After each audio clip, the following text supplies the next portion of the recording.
Hello friends and family members, ఎలా ఉన్నారు? Welcome to Learn English with Rajesh. In this video, I'm going to explain 10 tips to speak fluent English for especially beginners.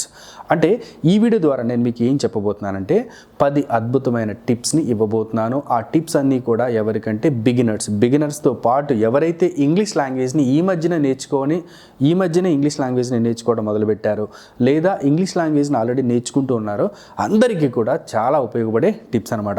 ఈ tips ఇవ్వడమే కాకుండా మీరు English లాంగ్వేజ్ని ఎలా నేర్చుకోవాలో వాటి యొక్క sources అన్నీ కూడా ఫ్రీ ఆఫ్ కాస్ట్తో ఎక్కడెక్కడ ఉన్నాయో అవి కూడా నేను మీకు చెప్పబోతున్నాను. ఇంకా ఏమాత్రం ఆలస్యం చేయకుండా వీడియోలోకి వెళ్ళిపోదాం.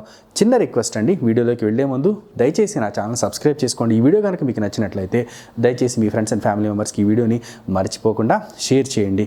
ఓకే ఫ్రెండ్స్, ఫస్ట్ టిప్ ఏంటంటే the purpose of learning English. What is your purpose to learn English? అది మీరు ఖచ్చితంగా నేర్చుకోవాలండి. చాలామంది ఏం చేస్తారంటే నేను ఇంగ్లీష్ నేర్చుకోవాలి, ఓకే వెళ్ళి ఆ ఇన్స్టిట్యూట్లో జాయిన్ అవ్వడం తప్పు కాదండి, అసలు తప్పే కాదు. ఇన్స్టిట్యూట్లో ఖచ్చితంగా జాయిన్ అవ్వాలి, మనం గైడెన్స్ తీసుకోవాలి. సరే, నువ్వు ఎందుకు జాయిన్ అయ్యావు ఇన్స్టిట్యూట్లో? ఇంగ్లీష్ నేర్చుకోవడానికి. అసలు నువ్వు ఇంగ్లీష్ ఎందుకు నేర్చుకోవాలనుకుంటున్నావు? అది క్వశ్చన్ ఎవరు మిమ్మల్ని అడగరు. అంటే టేక్ ఇన్ ఎగ్జాంపుల్, నేను ఒక మ్యాథమెటిక్స్ టీచర్ని. నా ఇంగ్లీష్ యొక్క యూసేజ్ ఎంతవరకు అండి? చాలా తక్కువ. స్టూడెంట్స్తో ఇంటరాక్ట్ అవ్వడానికి, కొలీగ్స్తో ఇంటరాక్ట్ అవ్వడానికి, లెసన్ ఎక్స్ప్లెయిన్ చేసేటప్పుడు అక్కడ నేను ఇంగ్లీష్ ఉపయోగిస్తూ ఉంటాను. తద్వారా నేను ఇంగ్లీష్ని కమ్యూనికేట్ చేయగలను మ్యాథమెటిక్స్ టీచర్ అయితే. అదే రిసెప్షనిస్ట్ అనుకోండి, కాల్స్ని ఎలా రిసీవ్ చేసుకోవాలి, కాల్స్కి ఎలా ఆన్సర్ ఇవ్వాలి, తర్వాత వచ్చిన గెస్ట్లతో మనం ఎలా మాట్లాడాలి, అంతవరకు నేర్చుకుంటే సరిపోతుంది. అంటే ప్రైమరీగా నేను చెప్పేదండి. తర్వాత మరొక విషయం ఏంటంటే, నేను ఇంటర్వ్యూ ఫేస్ చేయాలి, నాది టెక్నికల్ బ్యాక్గ్రౌండ్, నేను ఇంగ్లీష్ ఎంతవరకు నేర్చుకోవాలి? నీ సెల్ఫ్ డీటెయిల్స్ చెప్పి నువ్వు ఇంటర్వ్యూ ఫేస్ చేసి, నువ్వు గ్రూప్ డిస్కషన్ ఫేస్ చేసి, నువ్వు ఫైనల్ హెచ్ఆర్ రౌండ్ నువ్వు ఫేస్ చేసేంత వరకు నీకు సరిపోతుంది. తర్వాత నీ కొలీగ్స్తో ఎలా మాట్లాడాలో ఆ విషయాల్లో నువ్వు ఇంగ్లీష్ నేర్చుకుంటే సరిపోతుంది, అంతే కదా. సో అది కాకుండా ఆల్రెడీ నేను గతంలో ఈ విషయం గురించి కూడా చెప్పడం జరిగింది.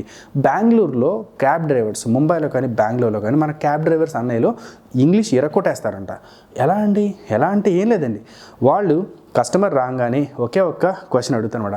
Hi madam, welcome to India. Hi sir, welcome to India. Way do you want to go madam అని అడుగుతాను, అంతే. Way do you want to go అంటే take in the example Dalal street అన్నారు అనుకోండి. Okay ma'am, please come, please get in madam. Okay, అయిపోయిన తర్వాత దలాల్ స్ట్రీట్కి, madam we are about to reach Dalal street. In Dalal street way do you want to go madam? Dalal స్ట్రీట్లో so and so place. వచ్చిన తర్వాత please, thank you madam, please get down. Okay, shawl I carry your luggage madam? Okay, you can carry your luggage. Thank you madam, here is your luggage. Thank you. What is the price? 400 rupees, 500 rupees. Thank you madam, please visit India again. Thank you అని చెప్పి వచ్చేస్తారు, అంతే. మొత్తం అంతా ఇంగ్లీష్లోనే కదా conversation చేసింది. కానీ ఇక్కడ మీరు గమనించాల్సిన విషయం ఏంటంటే, మన క్యాబ్ డ్రైవర్ల అన్నయ్యలందరికీ కూడా వచ్చింది ఒకటే, way do you want to go? Please get in the car, get down the car, అంతే. Thank you madam, please visit India again. అతను నేర్చుకుంది ఏంటంటే ఒక 10 to 20 సెంటెన్సెస్ నేర్చుకున్నాడు, అంతే. నేర్చుకున్న తర్వాత వాటిని చాలా ఇఫెక్టివ్గా ఉపయోగిస్తున్నాడు అనమాట. మనం ఏం చేస్తున్నాం? ఇంగ్లీష్ మొత్తం నేర్చుకోవాలనుకుంటున్నాం. That's your mistake. అర్థమవుతుందండి. ఇంగ్లీష్ నీకు ఎంతవరకు కావాలో అంతవరకు నేర్చుకో. కొంతమంది ఏజ్డ్ పీపుల్ ఉంటారు, ఒక 40 years 50 years. Why do want to learn English అని చెప్పంటే టు అండర్స్టాండ్ బుక్స్. అంటే బుకిష్ నాలెడ్జ్కి సరిపడంతా మీరు ఇంగ్లీష్ నేర్చుకుంటే సరిపోతుంది. బుక్ తీసుకోవడం, డిక్షనరీ పక్కన పెట్టుకోవడం, తెలుగు టు ఇంగ్లీష్ డిక్షనరీ పక్కన పెట్టుకోవడం, మీనింగ్స్ ఎత్తడం, రాసుకోవడం, ప్రాక్టీస్ చేయడం, దట్స్ ఇట్, అంతే. తప్ప ఇంగ్లీష్ మొత్తం ఎందుకండి? ఎంఐ కరెక్ట్ అన్నాడు. హిందీ నేర్చుకోవాలి. ఏం నేర్చుకుంటాం? కాన్వర్జేషన్కి సంబంధించిన హిందీ నేర్చుకుంటాం. దైనందిన జీవితంలో భాగమైన సంభాషణలు మనం నేర్చుకుంటాం, అంతే కదా. ఇంకా రూల్స్ తవ్వుకుంటూ వెళ్ళిపోతే ఇంగ్లీష్ ఈజ్ అన్ ఓషన్. అది మాత్రం మీరు గుర్తుంచుకోండి. ఆ ఓషన్ ఒక సముద్రం అనమాట. ఆ ఓషన్లో మీరు ఎంతవరకు నేర్చుకో. అందుకే నేనంటే just know the purpose of learning English. అసలు మీరు ఎందుకు ఇంగ్లీష్ నేర్చుకోవాలో ఆ పర్పస్ గుర్తుంచుకొని మీరు దాని ప్రకారం మీరేం చేయాలంటే ఇంగ్లీష్ని నేర్చుకోవాలి. లేని పక్షంలో మీరు అప్పటికి ఇంగ్లీష్ పూర్తిగా నేర్చుకోలేరు. పూర్తిగా ఇంగ్లీష్ నేర్చుకోవడం అనేది అసాధ్యమైన విషయం అన్నమాట, ఎవరికైనా కావచ్చు. ఓకేనా? సో ఇక్కడ చిన్న విషయం అన్నమాట. నేను ఇంగ్లీష్ ఎలా నేర్చుకున్నానంటే, నాకు అవసరమైన ఒక 200 సెంటెన్సెస్ని నేను తెలుగు టు ఇంగ్లీష్ ట్రాన్స్లేట్ చేసుకొని, అంటే తెలుగులో నేను రాసుకొని ఆ సెంటెన్సెస్ని నేను ఇంగ్లీష్లోకి ట్రాన్స్లేట్ చేసుకొని వాటిని నేను ప్రాక్టికల్గా మాట్లాడేయడం మొదలుపెట్టాను అనమాట. నాకు ఇంగ్లీష్ మీద అప్పుడు గ్రిప్ వచ్చేసింది. సో మీరు కూడా plan your own ways. I wish you all the best. Second అనమాట, set target, believe in yourself. First నమ్మాలండి. ఎవరిని నమ్మాలి?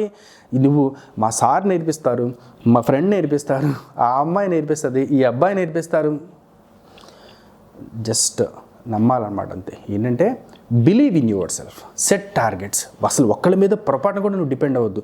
ఇన్స్టిట్యూట్కి వెళ్ళినా, స్పోకెన్ ఇంగ్లీష్ క్లాసెస్ విన్నా సరే, ఏమైనా సరే నేను నేర్చుకోవాలి, నా అంతటా నేను స్వతహాగా నేను నేర్చుకోవాలని చెప్పి అనుకోవాలి. ఏదైనా డౌట్స్ వచ్చినప్పుడు పక్క వాళ్ళ హెల్ప్ అనేది మీరు తీసుకోవాలి. సెట్ టార్గెట్ అంటే ఏంటంటే ఎంత కాలంలో నువ్వు ఇంగ్లీష్ నేర్చుకోవాలనుకుంటున్నావో అంతకాలంలో నువ్వు ఇంగ్లీష్ నేర్చుకోవడానికి ఒక టైం టేబుల్ వేసుకొని నువ్వు ప్రిపేర్. నీకు ఇంగ్లీష్ ఎందుకు రాదో నేను చూస్తా, అది మాత్రం గుర్తుంచుకోండి. I wish you all the best. Next one, forget about others committing mistakes. చూడండి, ఇప్పుడైనా నేను స్పోకెన్ ఇంగ్లీష్ నేర్చుకోవాలనుకుంటున్నారా? నీ మొహానికి ఇంగ్లీషా? విన్నారా మాటలు? నేను కూడా విన్నా. అర్థమవుతున్నా? నేను కొంచెం ఇంగ్లీష్ నేర్చుకోవాలని చెప్పనుకున్నా, అంత సీన్ లేదు లేరా మనకి. నేను ఇంగ్లీష్ నేర్చుకోవాలి. అరే నీకు గ్రామర్ వచ్చా? నేను ఇంగ్లీష్ నేర్చుకున్నా. ఎందుకు రా మనకు అవన్నీ? నేను ఇంగ్లీష్ నేర్చుకోవాలనుకున్నా. అరే పుట్టిన దగ్గర నుంచి ఇప్పటి వరకు నీకు రాని ఇంగ్లీష్ ఇప్పుడు ఎందుకు వస్తారా? ఈ డైలాగ్స్ మొత్తం అంతా కూడా మనకి ఏంటంటే వస్తుంటాయి.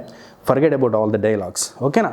నెక్స్ట్ వన్ ఏంటంటే committing mistakes. Forget about committing mistakes. ఎవరు కూడా తప్పు చేయకుండా ఏ పని కూడా సక్రమంగా చేయలేదు. టేక్ ఎన్ ఎగ్జాంపుల్, మీరు సైకిల్ రైడింగ్ కావచ్చు, బైక్ రైడింగ్ కావచ్చు, తర్వాత మీరు ఇంకేంటంటే మీరు నడిచేటప్పుడు కూడా కావచ్చు, తప్పటడుగులు మీరు వేసే మీరు నడక అనేది పూర్తిగా మీరు నేర్చుకున్నారు. అవునా కాదా? మరి అలాంటప్పుడు తప్పులు చేయకుండా మీరు ఇంగ్లీష్లో ఎలా మాట్లాడతారు ఫ్లూయెంట్గా? కాబట్టి happy to commit mistakes but learn from your mistakes because failures are stepping stone to success. తప్పు చేయకుండా ఎవరు కూడా సక్సెస్ అనేది సాధించిన దాఖలాలు ఈ చరిత్రలో లేవు. గుర్తుంచుకోండి friends. I wish you all the best in this regard. Next one, don't follow grammar, follow a course. గ్రామర్ని అస్సలు ఫాలో అవుద్దండి బాబోయ్. గ్రామర్ అంటే ప్లీజ్ ఫస్ట్ మీరు ఇది పెట్టండి అనమాట. గ్రామర్ వద్దురా బాబు, నా గ్రామర్ నేర్పించి ఇంగ్లీష్ మాట్లాడటం నేర్పించు. నేను కన్నడ నేర్చుకోవాలనుకుంటున్నా, నేను కన్నడ గ్రామర్ నేర్చుకుంటానా? లేదు, బెంగళూరు వెళ్ళిపోతా, లేకపోతే కన్నడ తెలిసిన ఫ్రెండ్ని కూర్చోబెడతా.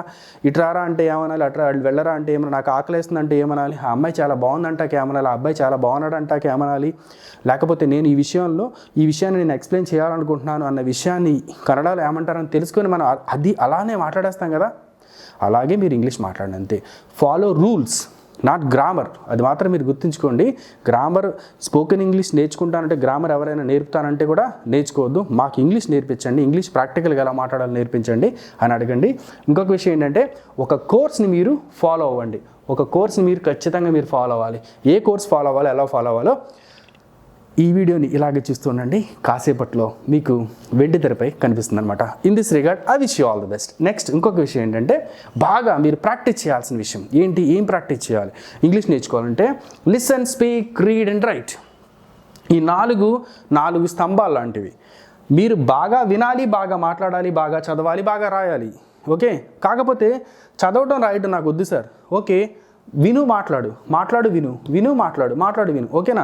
చదవడం రాయడమే కావాలి సార్. చదువు రాయి చదువు, రాయి చదువు, ఇదే చేయాలన్నమాట. నాకు అన్నీ కావాలి సార్. ఓకే, వింటూ, మాట్లాడుతూ, చదువుతూ రాయి. ఖచ్చితంగా చేయాలి. నీకు ఇందుట్లో ఏం కావాలి గుర్తుంచుకో. ఓన్లీ మాట్లాడటమేనా? నీకు మాట్లాడటం రావాలి అంటే నీకు వినడం రావాలి, అది గుర్తుంచుకోండి. దీంతోపాటు నీకు చదవటం రాయడం కూడా వస్తే అవి కూడా ప్రాక్టీస్ చేసుకోండి. ఓకేనా? LSRWR 4 key factors to learn English. అది మాత్రం మీరు గుర్తుంచుకోండి. తర్వాత దీనిని మాత్రం మీరు ఇలా listen, speak, read and write, మీరు ఇలా you have to practice a lot. అది మాత్రం మీరు రిపీట్ చేస్తూనే ఉండాలి. బాగా ప్రాక్టీస్ చేయండి. I wish you all the best. ఓకేనా? నెక్స్ట్ వన్ చూడండి, answer according to the questions. అంటే క్వశ్చన్స్ ప్రకారం ఆన్సర్ చేయాలని చెప్పంటే అడుగుతున్నా అనమాట. Rajesh, where are you staying? Where are you staying? అర్థమవుతుందండి. I am staying. ఆన్సర్ వచ్చేసింది. I am staying in Chintalapudi. Okay, next one, which class are you studying? Which class are you studying? I am studying second class. వచ్చేసింది answer. ఓకేనా? How long have you been working here? You have been working here. I have been working here for 3 years. Answer వచ్చేసింది. అంటే ఎదుటి వ్యక్తులు ఇంగ్లీష్లో మాట్లాడేటప్పుడు నువ్వేం చేయాలంటే జాగ్రత్తగా వినాలి. అందుకని దేవుడు 2 చెవులు ఇచ్చారు, ఒకే నోరు ఇచ్చారనమాట. మనం బాగా వినాలి, తక్కువ మాట్లాడాలి, మాట్లాడేటప్పుడు ఎక్కువ మాట్లాడాలన్నమాట. ఓకేనా? సో అందుకనే what you have to do friends, listen more. బాగా విని ప్రాక్టీస్ చేయి. అర్థమైందా? ఈ విషయంలో కూడా మీ అందరికీ all the best. Next one, learn new words or sentences, implement in daily practice. అంటే కొత్త కొత్త పదాలు మీరు ఎక్కడైనా విన్నప్పుడు రాయటం వస్తే రాయండి, లేకపోతే దాన్ని గుర్తుపెట్టుకోండి. ఓకేనా? కొత్త కొత్త పదాలు మీరు విన్నప్పుడు, కొత్త కొత్త సెంటెన్సెస్ మీరు విన్నప్పుడు ఆ సెంటెన్సెస్ యొక్క అర్థం కావచ్చు, ఆ పదం యొక్క అర్థం కావచ్చు తెలుసుకొని మీరు ఇమీడియట్గా మీరు చేయాల్సింది ఏంటంటే మీ యొక్క డైలీ లాంగ్వేజ్లో మీరు ప్రాక్టీస్లో పెట్టేసేయాలంతే. మీరు అలా పెట్టడం ద్వారా ఏమవుతుందని చెప్పంటే మీ యొక్క వొకాబులరీ అనేది పెరుగుతుంది. మీ వొకాబులరీ పెరగడం ద్వారా మీకు వచ్చే బెనిఫిట్ ఏంటంటే you people will be in a position to use right word at the right situation. అంటే కరెక్ట్ సిచ్యువేషన్కి కరెక్ట్ వర్డ్ అనేది మీరు ఉపయోగించడం మీరు నేర్చుకుంటారు. మీరు నేర్చుకుంటే మీరు ఇక సూపర్ అన్నట్టే. అది మాత్రం మీరు గుర్తుంచుకోండి. సినీ యాక్టర్స్ ఎంత బాగా ఇంగ్లీష్ మాట్లాడతారు, పొలిటీషియన్స్లో కొంతమంది ఎంత బాగా ఇంగ్లీష్ మాట్లాడతారు, తర్వాత ఏంటంటే కొంతమంది చదువు రాని వాళ్ళు కూడా ఎంత బాగా ఇంగ్లీష్ మాట్లాడతారు, బాగా మోటివేట్ చేస్తుంటారు. స్పీకర్స్ ఎంత అద్భుతంగా ఇంగ్లీష్ మాట్లాడుతుంటారు. It's all because of their practice. They are trying to learn every day. Okay, వాళ్ళు అసలు పొరపాటును కూడా వారు అలసిపోరు. తర్వాత వద్దు అని చెప్పి అనుకోరన్నమాట. ఎవ్రీడే నేర్చుకుంటూనే ఉంటారనమాట. అది గుర్తుంచుకోండి. ఎప్పుడైనా సరే మీరు స్పోకెన్ ఇంగ్లీష్ని మీరు ఫస్ట్ ఇష్టపడండి, స్పోకెన్ ఇంగ్లీష్ని ప్రేమించండి. చాలా ఈజీ అయిపోతుంది అనమాట ఇంగ్లీష్ అనేది. ఆమె క్లియర్ అర్థమవుతుందా? సో ఈ విషయంలో కూడా మీ అందరికీ all the best. Next one, let English surrounds you. మీ చుట్టూ కూడా ఇంగ్లీష్ ఏంటంటే ఉండేలా చూసుకోండి. అంటే టేక్ ద ఎగ్జాంపుల్, మీ ఫ్రెండ్స్ ఇంగ్లీష్ మాట్లాడే వాళ్ళతో మీరు కొంచెం మాట్లాడడానికి ట్రై చేయండి. లేదంటే ఇంగ్లీష్ మూవీస్ చూడండి, ఇండియన్ ఇంగ్లీష్ షార్ట్ ఫిల్మ్స్ చూడండి, ఇండియన్ ఇంగ్లీష్ ఫిల్మ్స్ చూడండి. మీకు ఈజీగా యాక్సెంట్ అనేది మీకు వాళ్ళ యాక్సెంట్ మీకు ఈజీగా అర్థమవుతుంది. ఇంగ్లీష్ బుక్స్ పక్కన పెట్టుకోండి, ఇంగ్లీష్ సాంగ్స్ వినండి, ఇంగ్లీష్ MP3 కాన్వర్జేషన్స్ మీరు వినండి. విన్న వాటిని ప్రాక్టీస్ చేయండి. That's it. అంతకుమించి ఏం లేదండి. ఓకేనా? ఇంకొక చిన్న డౌట్ మీకు రావచ్చు ఏంటంటే, మనం ఇంగ్లీష్ నేర్చుకుంటే మనం ఫారినర్లా మాట్లాడాలా అని చెప్పినట్టు అవసరం లేదండి. మన ఫారినర్లా మనం ఏం మాట్లాడాల్సిన అవసరం లేదు. మనం ఫారినర్కి మన తెలుగు మాట్లాడే వాళ్ళకి మధ్యస్థంగా మనం ఏంటంటే న్యూట్రలైజ్డ్ యాక్సెంట్ అనేది వస్తుంది అనమాట. మీరు ఇంగ్లీష్ మాట్లాడే కొందికి వినసొంపుగా ఉంటుంది మీ భాష అనేది. అది కూడా ప్రాక్టీస్ ద్వారానే వస్తుంది. సో మీరు వీటన్నిటిని మీరు ఇంప్లిమెంట్ చేసుకోండి. దీని విషయంలో కూడా I wish you all the best. Next one, last but one అనమాట. Focus on your voice and accent. చెప్పాను కదా, మీ యొక్క వాయిస్ అండ్ యాక్సెంట్ని ఏంటంటే మరీ ఇంగ్లీష్ని తెలుగు మాట్లాడినట్టు మాట్లాడద్దు.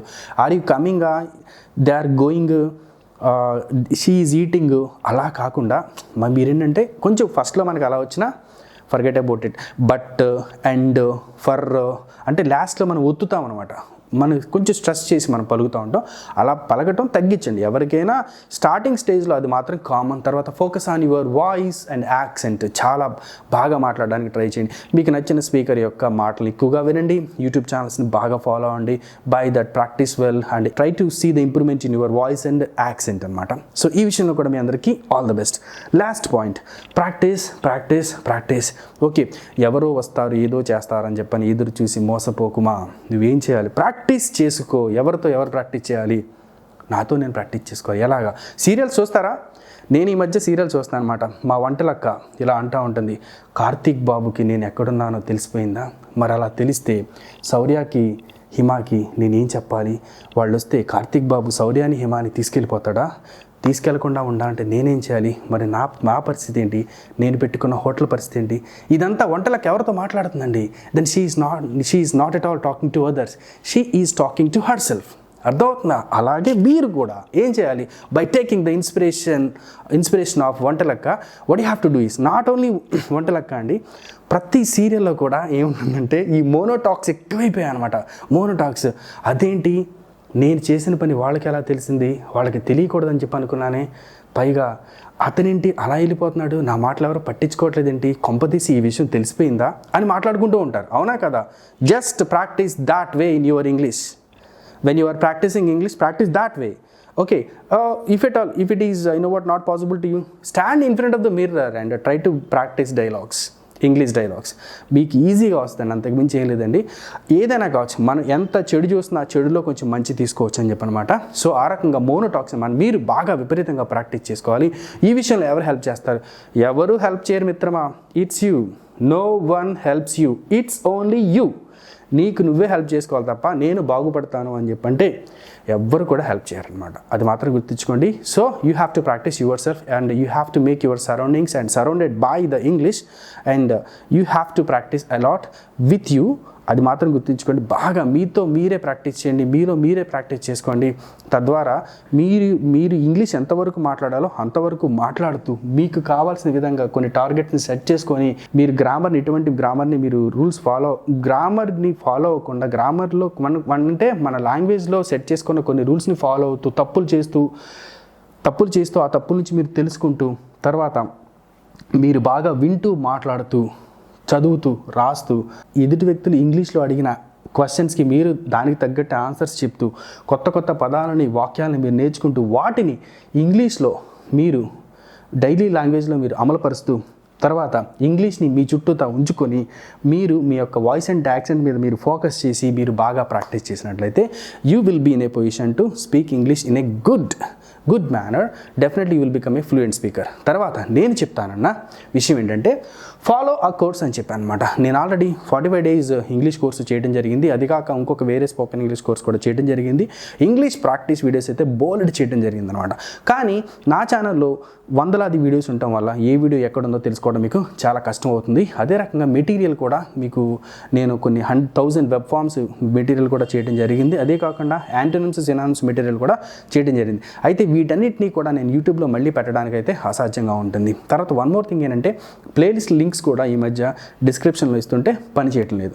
సో దానికి నేను మీకు ఇచ్చే అడ్వైజ్ ఏంటంటే ఫ్రెండ్స్, మీరు నా యొక్క స్పోకెన్ ఇంగ్లీష్ వీడియోస్ కావచ్చు, తర్వాత మీ యొక్క వొకాబులరీ డెవలప్మెంట్ వీడియోస్ కావచ్చు, ఇంగ్లీష్ ప్రాక్టీస్ వీడియోస్ కావచ్చు, చిన్నపిల్లల స్పోకెన్ ఇంగ్లీష్, చిన్నపిల్లల స్పెల్లింగ్స్ వీడియోస్ కూడా కావచ్చు, మీ యొక్క ఇంగ్లీష్ గ్రామర్ వీడియోస్ కావచ్చు, ఏమైనా సరే మీరు ఉచితంగా నేర్చుకోవాలి అని చెప్పనుకుంటే మీరు ఇటు ₹1 కూడా చెల్లించకుండా మీరు జస్ట్ విజిట్ englishwithrajesh.in అనే వెబ్సైట్లో మీరు విజిట్ చేసి ఆ వెబ్సైట్లో వివిధ రకాల కోర్సు అన్నీ కూడా ఫ్రీ ఆఫ్ కాస్ట్తో ఒక వరుస క్రమంలో అన్నీ కూడా ఉన్నాయండి. వాటన్నిటిని మీరు చూసి మీ యొక్క లాంగ్వేజ్ స్కిల్స్ని మీరు ఇంప్రూవ్ చేసుకోవాల్సిందిగా నేను మీకు చెప్తున్నానండి. ఈ కోర్స్ని ఫాలో అవ్వండి, ఇందులో ఉన్న మెటీరియల్ని చదువుకోండి, ఇందులో ఉన్న వీడియోస్ని చూస్తూ మీరు ప్రాక్టీస్ చేసుకోండి, ఇందులో ఉన్న వీడియోస్ని చూస్తూ మీ వొకాబులరీని మీరు ఇంప్రూవ్ చేసుకోండి. మీ పిల్లల యొక్క స్పోకెన్ ఇంగ్లీష్ని తర్వాత వాళ్ళ యొక్క స్పెల్లింగ్ స్కిల్స్ ఎబిలిటీని కూడా మీరు పెంచుకోండి. అదే కాకుండా టెట్ డిఎస్సి రాసే అభ్యర్థులందరికీ కూడా ఏంటంటే మెథడాలజీ కూడా ఇంగ్లీష్ మెథడాలజీ కూడా ఆ వెబ్సైట్లో ఉంచడం జరిగింది. అన్నీ కూడా ఈ వెబ్సైట్ కూడా ఒక యూజర్ ఫ్రెండ్లీగా తీర్చిదిద్దడం అనేది జరిగిందండి. సో ఫాలో అవ్వకపోవడం అనేది మీ ఇష్టం అండి. ఈ రకంగా మీరు ఈ 10 టిప్స్ని ఫాలో అయిపోతూ మీరు ఒక టార్గెట్ని సెట్ చేసుకొని మీరు అతి త్వరగా చాలా త్వరగా మీరు ఇంగ్లీష్ నేర్చుకొని మీరు మంచి ఫ్లూయెంట్ స్పీకర్ అయ్యి మీకు కావాల్సిన జాబ్ సంపాదించుకొని మీరు కెరియర్లో బాగా సెటిల్ అవ్వాలని చెప్పి నేను మనస్ఫూర్తిగా కోరుకుంటున్నాను. I wish you all the best. ఈ వీడియో చూసిన తర్వాత ఈ వీడియో ఎలా అనిపించిందో మీ యొక్క అభిప్రాయాలని నాకు తెలియపరచండి. అంతేకాక ఈ వీడియో మీకు నచ్చినట్లయితే దయచేసి మీ ఫ్రెండ్స్ అండ్ ఫ్యామిలీ మెంబర్స్కి షేర్ చేయండి. Thank you all for watching this video. I wish you all the best. Have a bright future ahead. Thank you all for watching this video. This is Dr. V. Rajesh signing off. Bye. Have a great